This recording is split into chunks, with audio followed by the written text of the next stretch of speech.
The housing crash is coming. Let's have a look. Good morning, everyone. Welcome to another episode of Heiser Says. I've got my coffee, and I thought we would start the day with some good old-fashioned housing price crash fear-mongering. This is another article from Frank Cheng from news.com. Let the bloodbath begin. House prices in Sydney and Melbourne could halve in worst crash since the 1890s.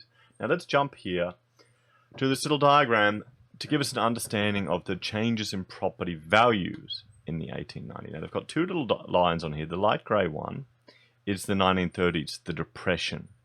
Okay, the big Depression.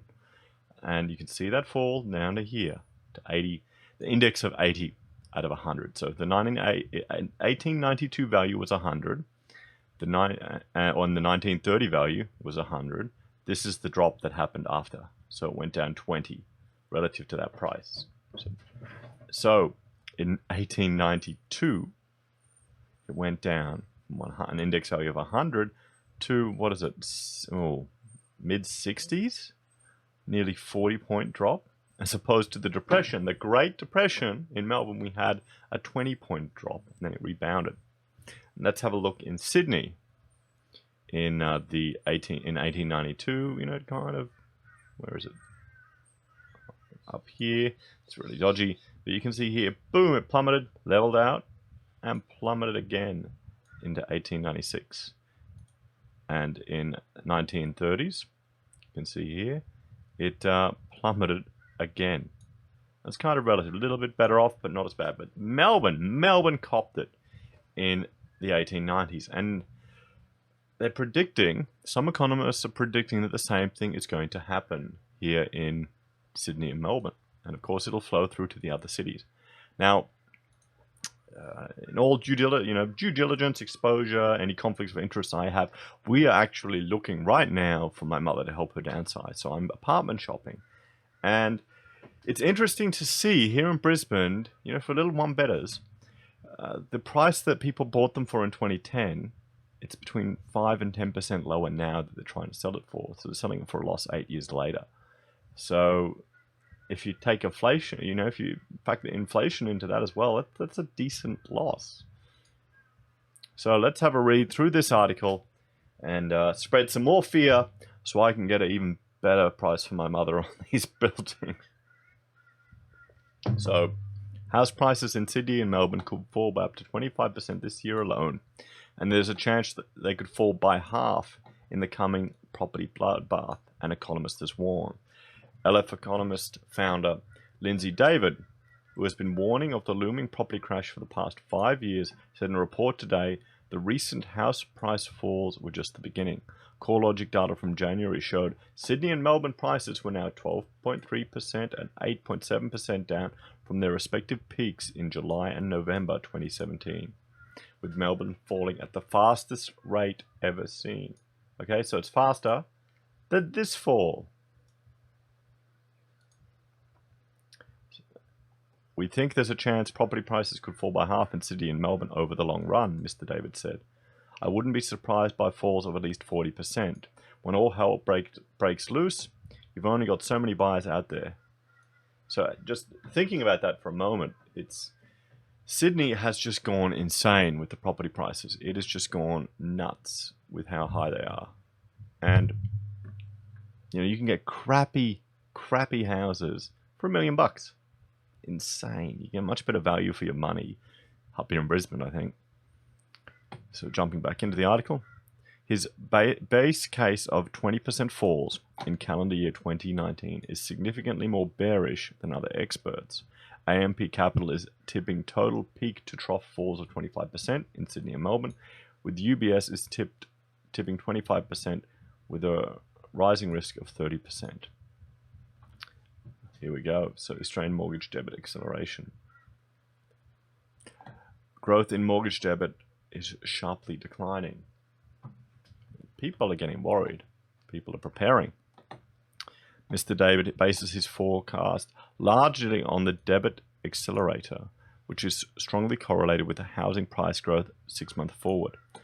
Latest data indicates that the debit accelerator is falling sharply in Sydney and Melbourne.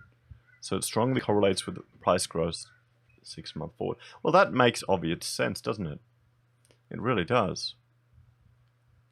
Growth in mortgage debt slowed from 6.3% in December 2017 to 4.7% in December 2018, with bank bosses tipping the number could fall to between 2 and 3% in coming years.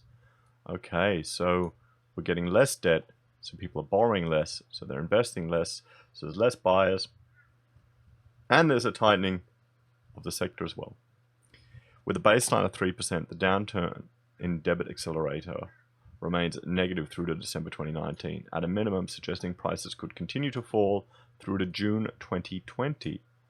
If that happens, Sydney and Melbourne will suffer peak to trough falls never experienced before outside of the 1890s depression and real estate collapse.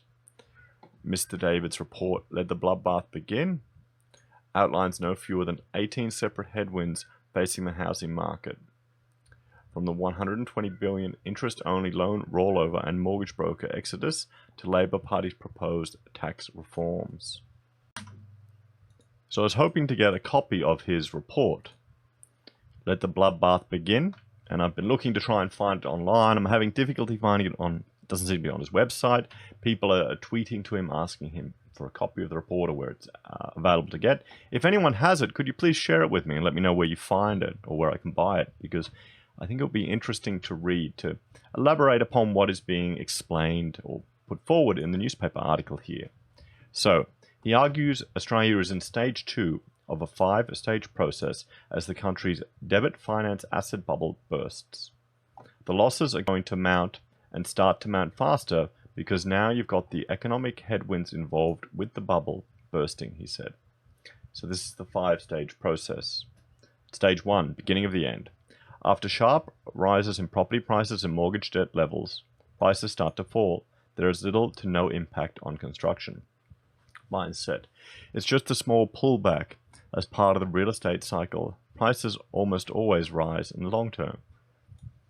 Now, if anyone has been, adding a comment to this, if anyone has been involved in crypto trading and just seeing how fast up and down that cycle goes, and just the psychology of trading, of how people double down when they're losing money, and that there's some charts that you have, and we'll have a look at one of these examples. So this here is one of these charts, the most important chart you'll ever need in your trading. So it's this first part is the smart money, that's the stealth phase, and that's when it takes off, you know, when it starts growing, and then you get your institutional investors. The first people sell off, and then you get the bear trap, so it's the awareness phase.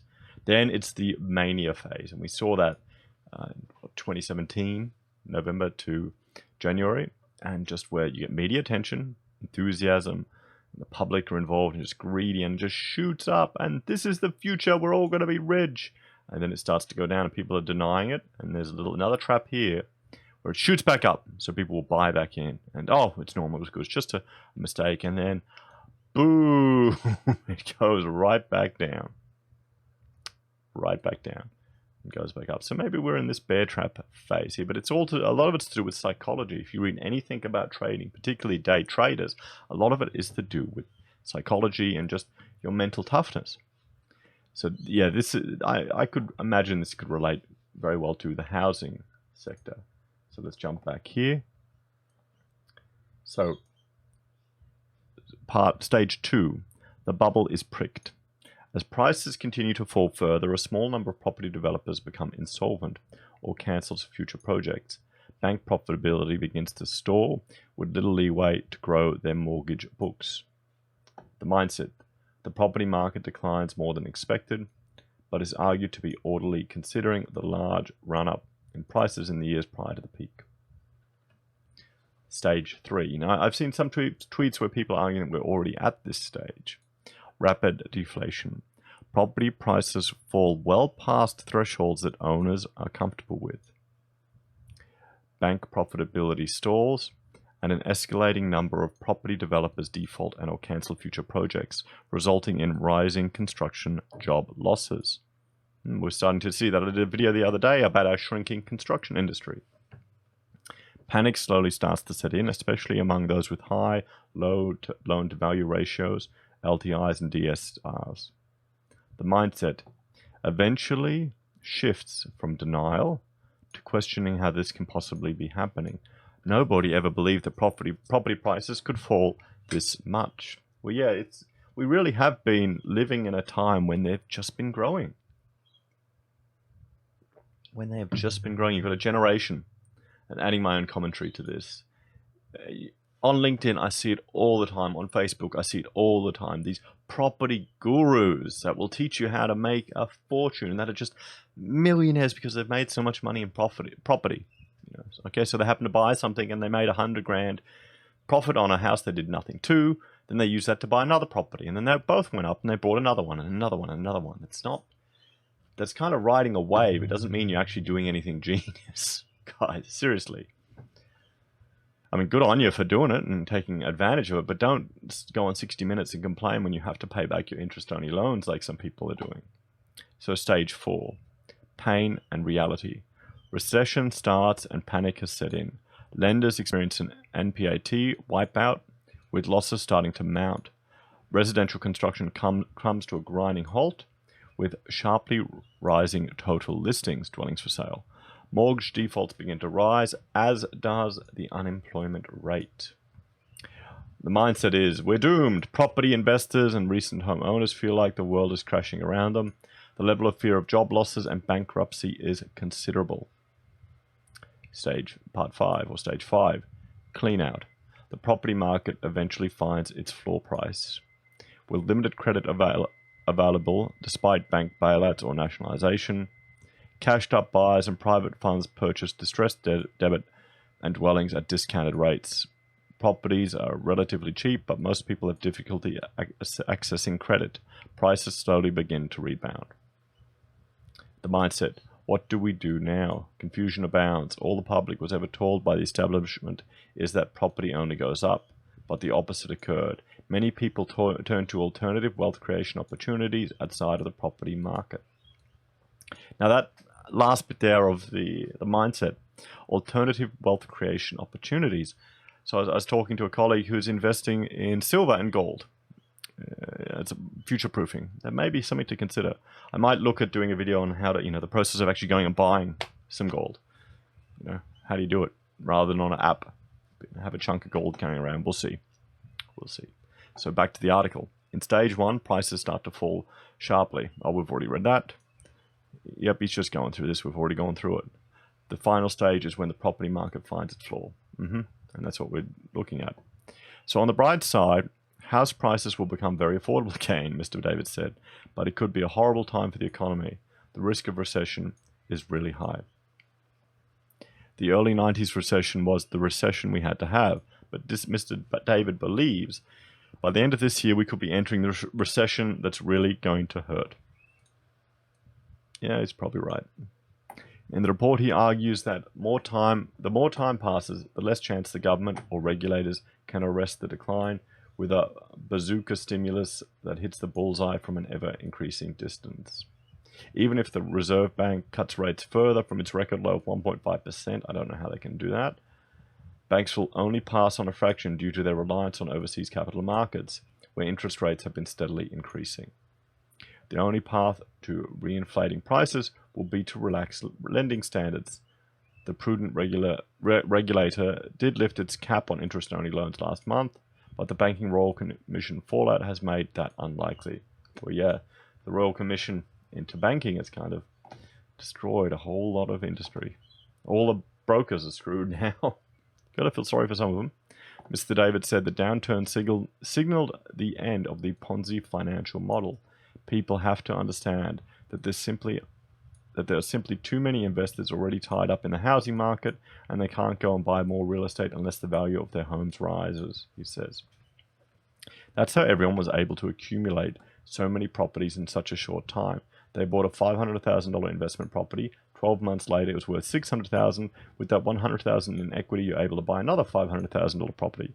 You can't do that anymore. It's the reverse. Yeah, it shows you. They're the experts selling you their foolproof system on YouTube. Mr. David, who has often been criticized as a doomsayer, said the house price falls were nothing to feel good about. It's safe to say we have, for quite some time, been the most hated macroeconomic research company in Australia, he said. Poor guy, he's probably true. But everything we've warned about has come to fruition. The mortgage fraud, illegal lending practices, the stupidness of the RBA to cut interest rates too early. But in reality, these are people's livelihoods we're talking about. So, what do you all think is going to happen, people? Do you reckon we're heading for a bust? Do you think, what stage do you think we're in? Do you think we're in stage 3? Stage 2? I think some industries are already in recession. And, what are you doing to prepare for this? What costs are you cutting? Are you investing in other sources of potential revenue already, just in case? Who's buying gold? Who's buying silver? Time to cut the Netflix, guys. Cut all the luxuries. Go back to the, tighten the belt. Don't shop at Coles, shop at Aldi. Anyway, guys, thanks for joining me for this episode. Please like, share, and subscribe. Really helps me out. Ding the bell if you want to see my daily updates. And I will see you all again next time. Have a lovely day. Bye for now.